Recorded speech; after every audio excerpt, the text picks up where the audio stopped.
Good morning everybody. कैसे हैं आप सब? This is my one of the best day. मैं बोल सकती हूँ मेरी जिंदगी का सबसे बेहतरीन दिन है आज का।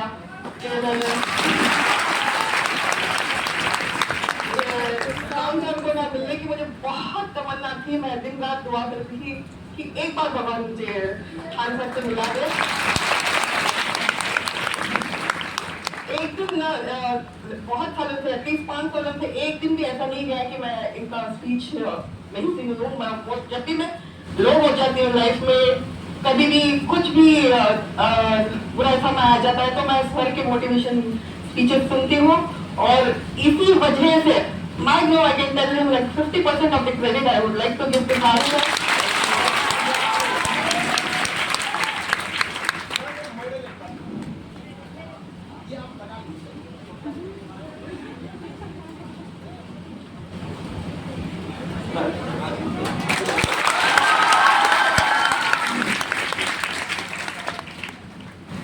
चलिए कुछ मेरे बारे में बताना चाहती हूँ। मैं केजीएफ सुना है आपने? हाँ, केजीएफ में मैं पैदा हुई हूँ, तो मेरी पैदाइश किया है कोलारपुर फील्ड, जिसको मूवी बनी है, वही कर्नाटक में वही की है। तो कर्नाटक केजीएफ में मेरी पैदाइश हुई है और मैं एक मुस्लिम कंजर्वेटिव फैमिली से हूँ। और मेरे पिताजी जो थे वो सरकारी बस ड्राइवर थे, इंस्ट्रक्टर थे, ड्राइविंग सिखा रहे थे ड्राइवर्स को। मेरी माँ हाउस वाइफ थी। मेरी माँ को सिर्फ 25 साल थे, मेरे पिताजी को 30 साल थे। हम लोग 4 बच्चे थे। मेरे पिताजी का डेथ हो गई। उस टाइम में आपकी उम्र कितनी थी जब पापा की डेथ हुई? 2.5 साल की थी। 2.5 साल में इनके अब्बू डेथ कर गए थे। मैं और मेरी बहन, हम लोग ट्विंस हैं। इनका नाम आशिया नदी है।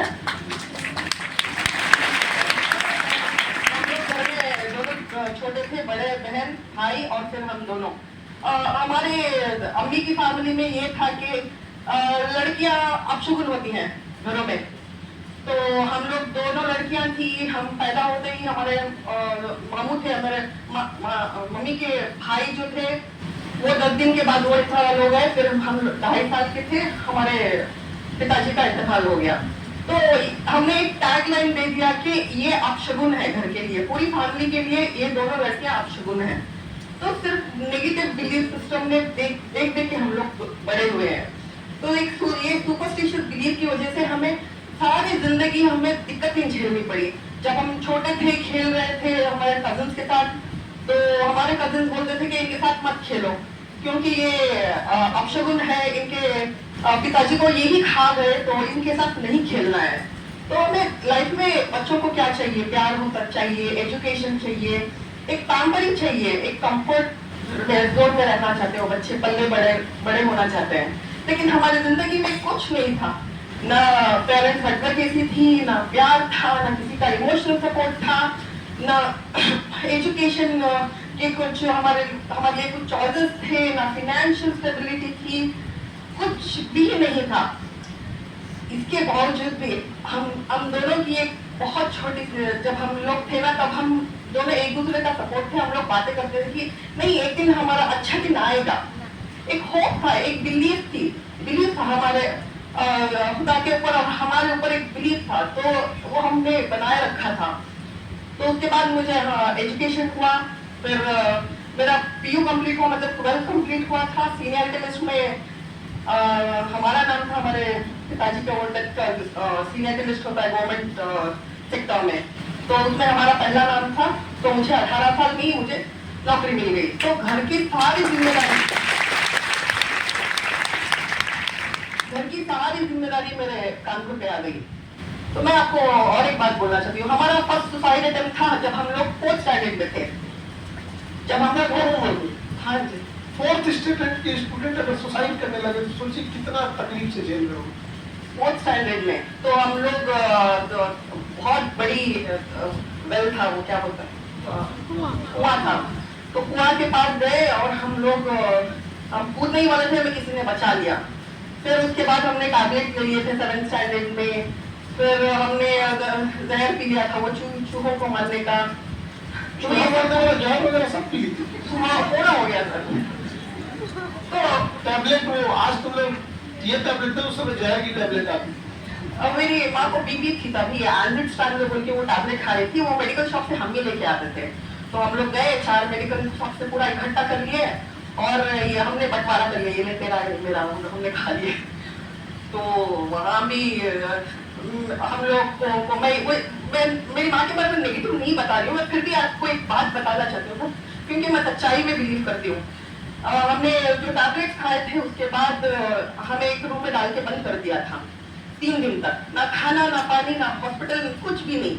सिर्फ मेरी माँ आती शाम में दरवाजा खोलती और देखती, वो क्या देखती थी, उनके दिमाग में क्या था आज दिन तक मुझे नहीं पता है, वो अल्लाह के पास है। देखती होंगी कि आप अभी जिंदा है या नहीं है, लेकिन ऊपर वाले ने खुदा ने जिंदा रखा क्योंकि 140 करोड़ लोगों के लिए आपको गोल्ड मेडल जो लाना था।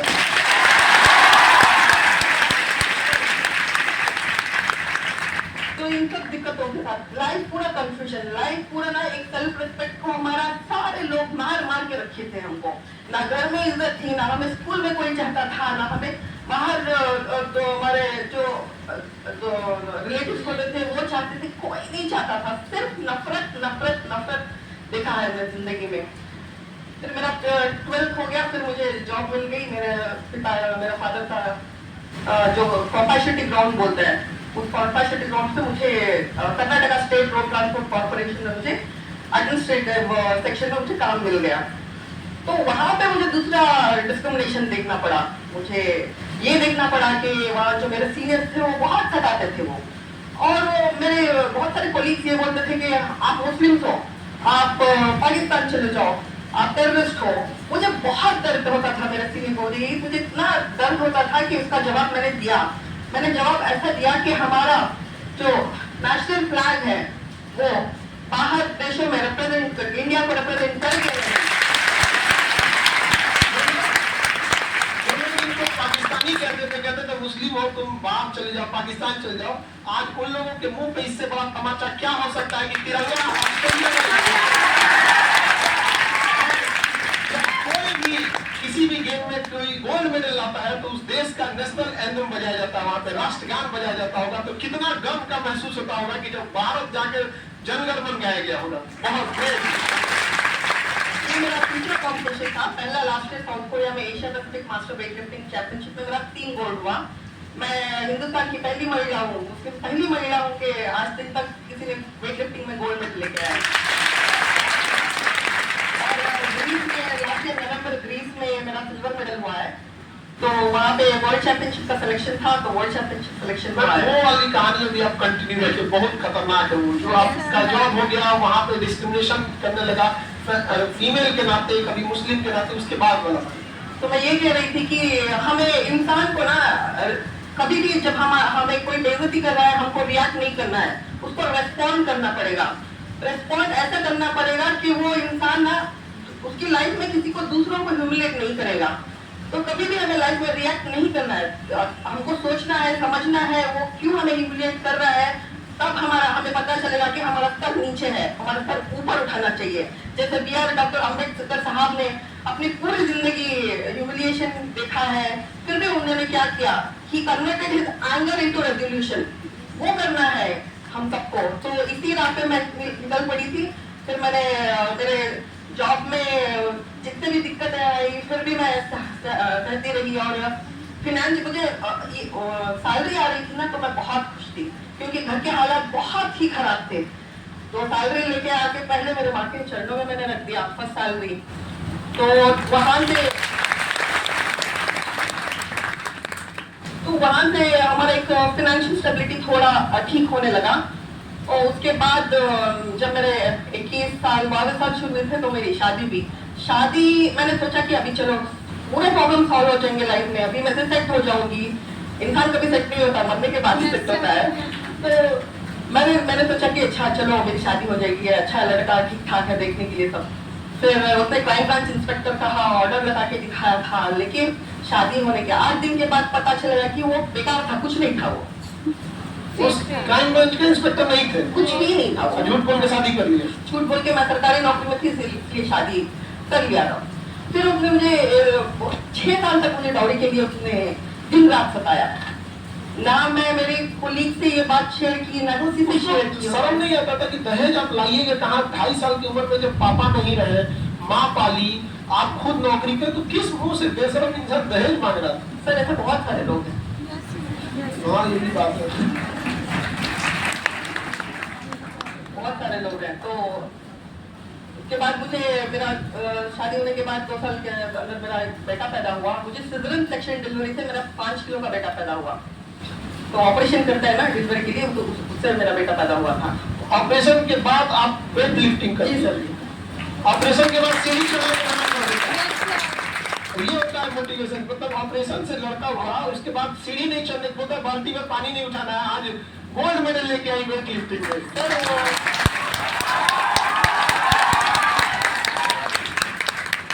मेरा एक वर्ल्ड रिकॉर्ड है, आप गूगल कर सकते हैं कि सिजरियन सेक्शन डिलीवरी के बाद मैंने 300 किलो वजन उठा के मैं दुनिया की पहली महिला बनी हूँ कि सिजरियन सेक्शन के बाद इतना वेट उठाने वाली। तो इसकी वजह से मुझे the iron lady of India का खिताब मिला है, अवार्ड मिला है। वो start date of bench press था 300 किलो, जो मैं यहाँ कॉम्पिटिशन में हूँ, ओलंपिक में होता है। तो उसके बाद मैंने 6 साल के साथ मैंने बहुत सहा। पूरा वक्त ना मेरे खिलाफ ही चल रहा था। मेरा वक्त ही नहीं आया था। कब तक मेरा वक्त नहीं आया था, आप लोगों को मैं बताती हूँ। जब तक मैंने अपने आप के ऊपर बिलीव नहीं किया था। मैंने जब मेरे ऊपर मैंने यकीन रखा, जब मैंने ये इख्तियार किया कि अल्लाह ताला ने सबको समान के साथ ताकत दिया है और सोच दिया है, अखलाक दिए हैं, ताकत दिया है। जब तक मुझे ये बात समझ में नहीं आई थी, तब तक मैंने पल मेरा every single second of my life was a battle. तो घर में कोई नहीं था, अच्छा ये सही है, ये गलत है, ये करना है, आगे बढ़ना है, एजुकेशन में ऐसे आगे निकलना है, नौकरी करना है, कुछ भी नहीं। जब मैं 9th स्टैंडर्ड थी तब से मेरी शादी कराने पे हुई थी मेरी माँ। तो अब लाइफ में ना सर, स्पेशली साउथ में मैं बोलती हूँ, लड़कियां बहुत ही सफर कर रही हैं। कि नॉर्थ में थोड़ा फ्रीडम मिल जाता होगा, लेकिन नॉर्थ वालों को लगता है कि साउथ में फ्रीडम मिल रहा है, नहीं। और साउथ वालों को लगता है एक्चुअल में लड़कियों को हर जगह जिसको जितनी ताकत है वो उस ताकत से इनका पैर खींचने में लगा हुआ है। अब ये डिपेंड करता है कि कितना ताकत, जैसे आपके यहाँ आपके फैमिली को जितना ताकत था उसने पूरी ताकत लगा दी आपको पीछे खींचने के लिए। इन लोगों के साथ भी लगभग वैसे ही हो रहा है। कमो बेश हर जगह की कहानी वैसी ही है। बस आप जैसे कुछ लोग आगे आ जाए तो हिम्मत आएगा ये पूरी लड़कियों को। लेकिन ऐसा आया कि उसने मुझे घर से बाहर निकाल दिया, क्योंकि उसके बहुत सारे उसको मेरे अलावा सभी लड़कियां पसंद थी, तो उसने मुझे बाहर निकाल दिया 6 साल बाद। ऐसा ये इंसिडेंट हुआ, मैं नहीं बताना चाहती। वो मेरा जब मूवी आएगा सिल्वर स्क्रीन पे आज तक देख लेना ये बात। तो उसने मुझे घर से बाहर निकाल दिया, फिर मेरे बच्चे को भी नहीं दिया, ना मेरा कपड़ा, मेरा पैसा, कुछ भी नहीं दिया। उसने मुझे घर से बाहर निकाल दिया। और 2014 में मुझे IAS करनी थी, तो मैंने PF से मेरा लोन किया। मैं गई कोचिंग सेंटर, वहाँ पे पैसे मैंने पे करके मटेरियल लेके आई। फिर वीकेंड क्लासेस के लिए मैंने पूरा प्लान कर लिया था, क्योंकि मेरे पहले से भी आदत थी रात को 3 बजे से उठने की, पहले से जो तहज्जुद की नमाज होती है ना, तो तब मैं उठ के लड़ती थी। मेरे अबू को तूने क्यों लिया, तो मैं 3री क्लास से तब से लड़ रही थी, खुदा से ही लड़ रही थी। आप लोग में जो मुसलमान होंगे उन्हें पता होगा तहज्जुद की नमाज वो रात में पढ़ी जाती है। जब आप सो जाते हैं उसके बाद बीच में भी उठना होता है, और वो सबसे मतलब टफ एक तरह से करी नमाज तहज्जुद की नमाज। वो तभी पढ़ा जाता है जब आपको कोई एकदम सुपर स्पेशल कुछ चाहिए। तो ये उस नमाज में पढ़ के खुदा से ही लड़ती थी कि मेरे अब्बू को क्यों छीन दिया 2.5 साल की उम्र। होता है तकलीफ का लेवल समझिए उस टाइम का, क्योंकि कोई नहीं था ना हमारी बात सुनने वाला। किसको सुनाते हैं, किसको हमारे ये जो दिल का दर्द है किससे बांट लेते हैं, कोई नहीं सुनता है। जब तक आप जिंदगी में कुछ करके खड़ नहीं जाते, कोई आपकी बात सुनेगा नहीं, और आपको कोई नहीं केयर करेगा। आपके इमोशंस, आपकी फीलिंग किसी को कुछ भी मायने नहीं रखते हैं। तो आपको कुछ करना है जिंदगी में आगे बढ़ के। तो मुझे मैं जब 3री क्लास पढ़ी तब से मुझे आदत थी उतने बजे उठने की। फिर मैंने प्लान किया और वीकेंड क्लासेस के लिए IAS कोचिंग के लिए मैंने तैयारी की। एक ही क्लास जाके मैं आई थी, फिर देखा घर में आके तो पूरा ना जला के मेरा मटेरियल पूरा राख कर दिया था। मेरे सपने वहीं पे जल गए। मेरा एक ही उम्मीद थी, क्योंकि मैंने करस्पॉन्डेंस में बीकॉम किया था और एमबीए फर्स्ट ईयर किया था, मेरे पास सेकेंड ईयर के लिए पैसे नहीं थे मेरे पास, मैंने नहीं किया था तब। तो मैंने सोचा नहीं, एजुकेशन ही हम मेरा एक आगे निकलने का तरीका है, तो मैंने ये किया था, जला दिया था उसने पूरा किताबें मेरी। फिर मैंने जब घर से निकाला था तो मैं कोलार से बैंगलोर गई, ट्रांसफर करवा के, मेरा जॉब जो था ट्रांसफर करवा के बैंगलोर चली गई मैं हेडक्वार्टर्स में। वहां जाके मैंने छुट्टी डाल के फिर मैंने आईएएस क्लासेस लेना शुरू किया। जैसे आप बच्चे हैं, आप वैसे बच्चों के साथ बीच में बैठ के मैंने पढ़ाई शुरू की, क्योंकि मेरी ख्वाहिश तो कोई नहीं पूरी करने आएगा, मैं ही करना, मेरी ही जिम्मेदारी है। वो पूरा जो एजुकेशन होता है या कोई भी ख्वाहिश होती है, वो ये ब्लेजर मैं कभी भी जाती हूँ तो मैं ब्लेजर क्यों पहनती हूँ पता है मुझे। जब पीयू के बाद 12th क्लास के बाद बीबीएम शुरू हुआ था, बीबीएम डिग्री जो होता है, तो उसमें लड़कियां ब्लेजर पहन के जाती थी, तो मुझे वो करना था, लेकिन मैंने किया नहीं, मेरे हालात ऐसे नहीं थे, तो मेरी ख्वाहिश मैंने तब नहीं पूरी की, मैंने अब पूरी कर ली।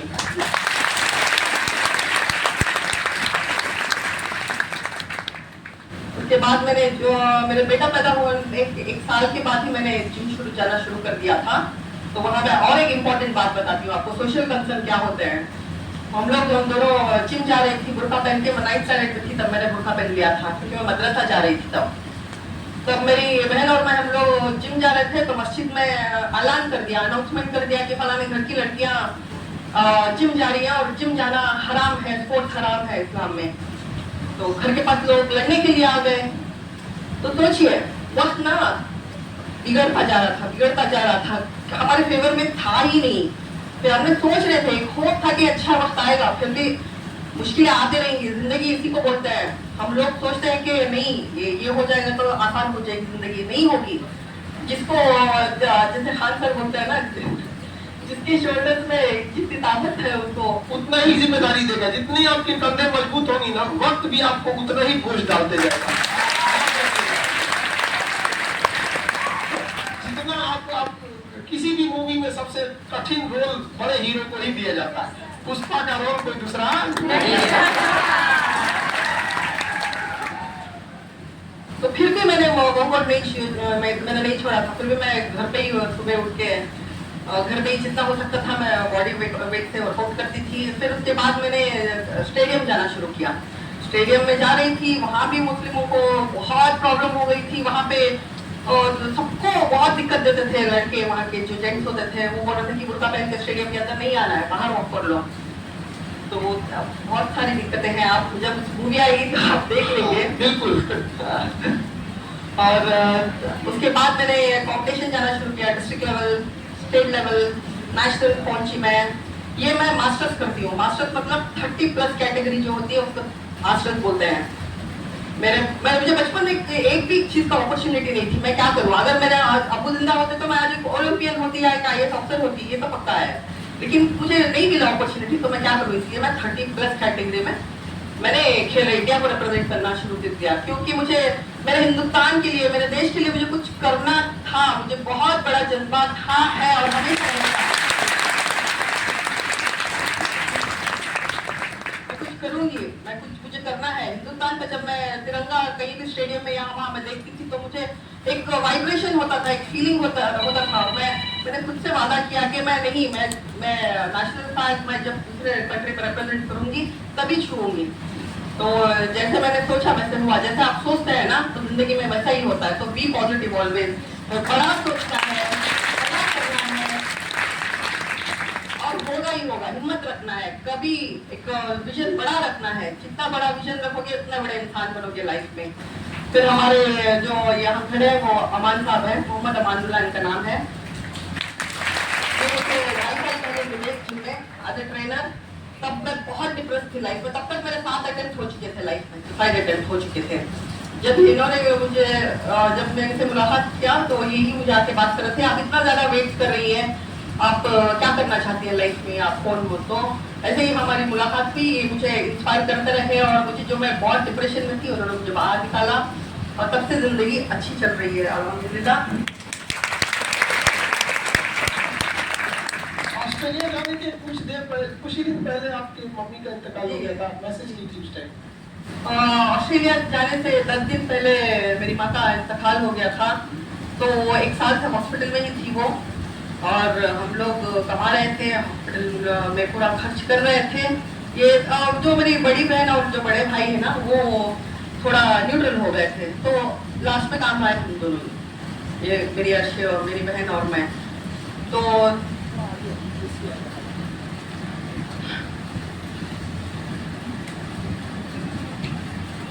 दोनों, मेरी अम्मी का इंतकाल हो गया था, मुझे बहुत दर्द हो रहा था तब।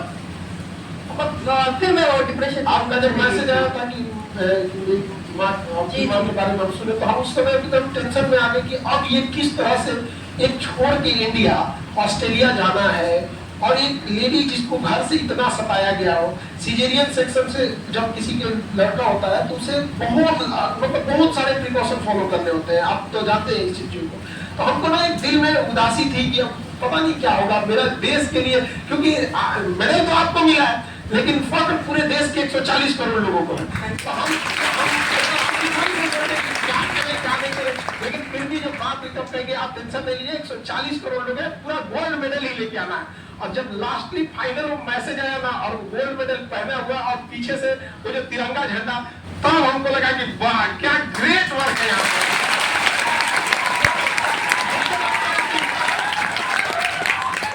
कितना सता सकता है किसी को, आज वक्त को भी अपने आप पे अफसोस होता होगा कि किसी की इतनी इम्तिहान न लिया जाए। वो इंसान आखिरी वक्त है, लेकिन कभी भी हार नहीं मानना है। सोचिए कितना तकलीफ हो सकता है। एक और बात बोल दूं, मेरे बेटे को उसने मुझसे दूर कर दिया।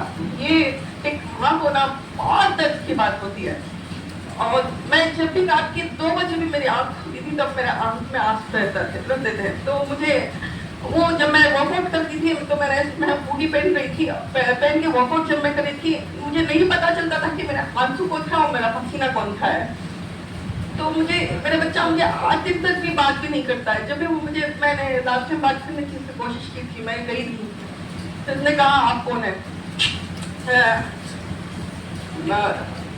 मैं वहाँ से जो वहाँ के डिप्टी कमिश्नर है ना, उनके हेल्थ की तरफ से वो बच्चे को बुलाया था, और उनके ऑफिस को बुलाया था, लेकिन उसने मुझे पहचानने से भी मना कर दिया। उसको पता है वो मुझे बहुत नफरत करता है।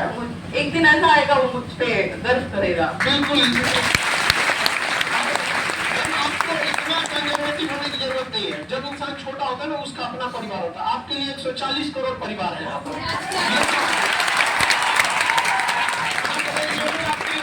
क्या ये बच्चे उनके लिए तालियां बजाएंगे, ये देश देखेगा उनके लिए? नहीं। तो होता है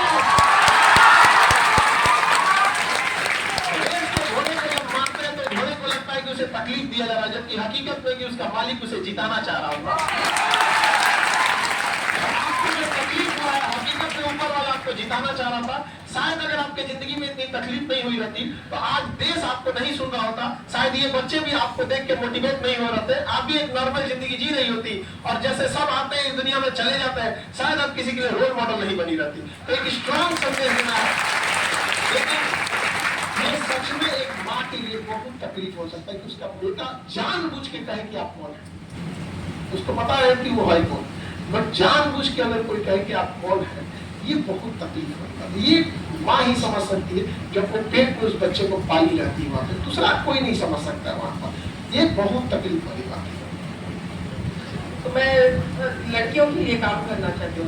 मैं सरकारी नौकरी में हूँ, और उसके बावजूद मैं सोशल सर्विस करना चाहती हूँ। मैं लड़कियों की जिंदगी बनाना चाहती हूँ। मुझे पता है हमारे हिंदुस्तान में बहुत सारी मेरी जैसी लड़कियां हैं, वो पैशनेट है, कुछ करना चाहती है, आसमान में उड़ना चाहती है, अंदर रखा है, लेकिन उस बैरियर्स को तोड़ना है, उससे बाहर तोड़ना है।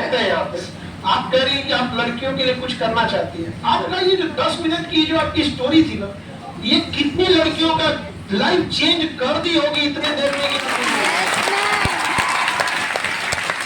तो आप ये करना चाह रही थी ना, आप ये जो गोल्ड मेडल लेके आपने कर दिया हो, अब ये कहिए कि और करना है, ये मत कहिए कि हमें अब करना है, अब जो हुआ है उसके बेहतर और बेहतर करना है। और जो आप कही थी कि ब्लेजर पहनने का शौक था, ब्लेजर तो कोई भी खरीद लेता है, उस पर गोल्ड मेडल लगाना है ये सबके बस की बात।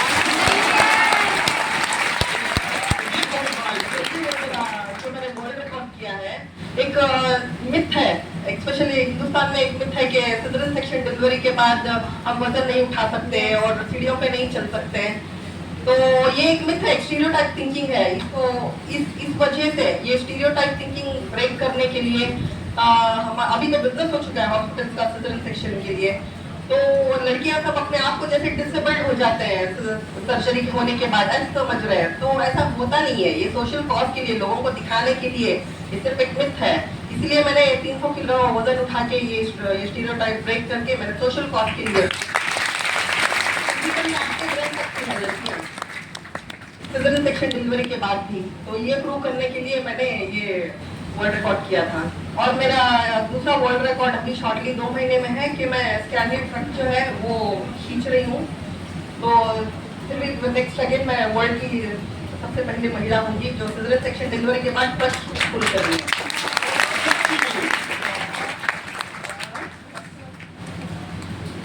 मतलब आप ट्रक खींचने वाली है? जी सर।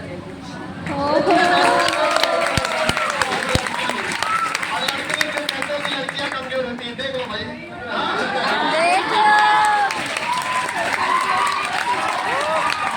लड़कों के मुस्कुराहट को ध्यान से देखिए, उनके में कहीं ना कहीं एक शर्म झलक रहा है। ये चीज बहुत होती है। देखिए कई बार क्या होता है ना कि एक तो ये लाइन है ना, हम इसे छोटा नहीं कर रहे, बट आपने क्या किया ना, ऐसे कर दिया है आपने। तो ये वाला अपने से उसका छोटा लगने लगा है। लड़के सोच रहे हैं कि नहीं अब हम घर जाके अपनी बहनों को सपोर्ट करेंगे, फिर शादी होने के बाद बीवियों को सपोर्ट करेंगे।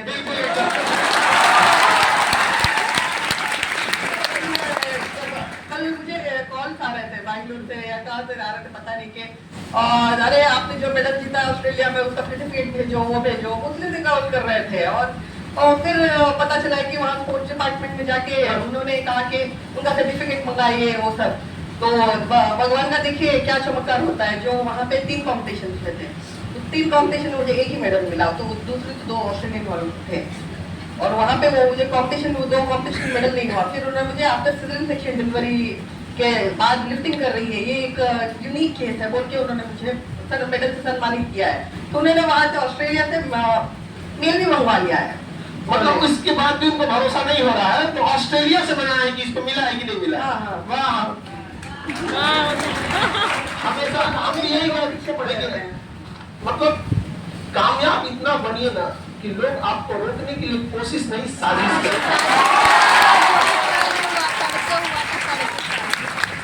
लेकिन कितना ही कर सकते हैं, सूरज कितना चमक ले समंदर नहीं सुखा सकता। आप बहुत इंस्पायरिंग स्टोरी आपकी, और इतना संघर्ष की कहानी। अब इतने संघर्ष के बाद बहुत लोगों की कहानियां आती है, वो अपने आप को स्टेबल बना लेते हैं, अपने परिवार के लिए हो जाते हैं, पैसे से फ्री हो जाते हैं। लेकिन आपने जो इतना संघर्ष करके एक देश का नाम रोशन किया है, उस 140 करोड़ लोगों में हम लोग भी हैं जिसको आपके ऊपर नाज है। इस देश के लिए जो आपने गोल्ड मेडल लिया बहुत और वो मुझे ट्रेनिंग में सब कुछ मैक्सिमम ट्रेन जाता था। बहुत, आप लोगों को बहुत हमारी बहुत कॉन्ग्रेचुलेशन। और ऐसे ही सारे लोग सपोर्टिव रहे ताकि बेटियां जो है वो उड़ सके। एक पक्षी कभी भी अपने एक पंख से नहीं उड़ सकता। तो सोचिए अगर इन्हें घर में रख दिया तो शायद देश का एक गोल्ड मेडल कम हो जाता है। तो मैं बहुत बहुत आपका कॉन्ग्रेचुलेशन, और आप लोगों के लिए भी बहुत बहुत आपको इंस्पायरिंग